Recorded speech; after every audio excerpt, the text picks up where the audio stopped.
இப்ப இந்த சைல்ட் சேஃப்டியை பத்தி பேசுற எந்த படமே சரியான டோக்கன் இல்லை உங்களுக்கு, உங்களை பார்க்க சொல்லாது. ஓகே இந்த படத்தை எடுத்தோன்னே நம்ம போய் பார்ப்போம் அப்படின்னு வெகுஜனமா அதுக்கு நம்ம பழக்கப்படல, நம்ம பழக்கப்படுத்தல. ஓகே, எப்படி வேணா வச்சுக்கலாம். இப்ப வீரதீர சூரன் மாதிரி படங்கள்னா நீங்க பார்த்தோன்னே ஓகே பார்க்கலாம்னாலும் தோணும் அட்லீஸ்ட், ஏன்னா ஒரு பெரிய ஹீரோ இருக்காரு, அதுக்கப்புறம் ஒரு ஆக்ஷன் இருக்கு, ஒரு த்ரில்லர் ஜோன்ல இருக்கு. இந்த படம் இப்ப சித்தால எனக்கு சில பேர் சொன்ன காமெண்ட் வந்து, ஐயோ என்னால அந்த மாதிரி படங்கள் பார்க்க முடியாது அப்படின்னு சொல்றாங்கல்ல.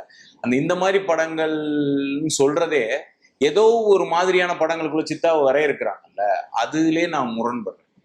புரியுது. படம் எடுக்கும்போது இந்த படம் மாதிரி வரக்கூடாதுன்னு தானே இன்னொரு படம் எடுக்கும். அப்பயும் அந்த மாதிரி படங்கள்ல அவங்க சொல்லும் போதே ஹெவி ஹார்ட்டடான பிலிம் சொல்றாங்கன்னு நான் நினைக்கிறேன். புரியுது.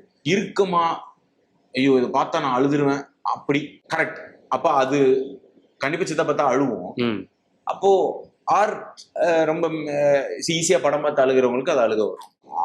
அதையும் மீறி அந்த படம் வெகுஜனமா மக்களை போய் சேர்ந்ததுன்னு நினைக்கும் போது எனக்கு அதுல ஒரு நம்பிக்கைன்னு சொல்லலாம். அடுத்த ஸ்டெப்புக்கான அது ஒரு நம்பிக்கையா இருக்கு. இனி திருப்பியும் அந்த மாதிரி ஒரு ட்ரை நம்மளால பண்ண முடியும் ஃபியூச்சர்ல அப்படிங்கிறது இன்னும் ரொம்ப பெரிய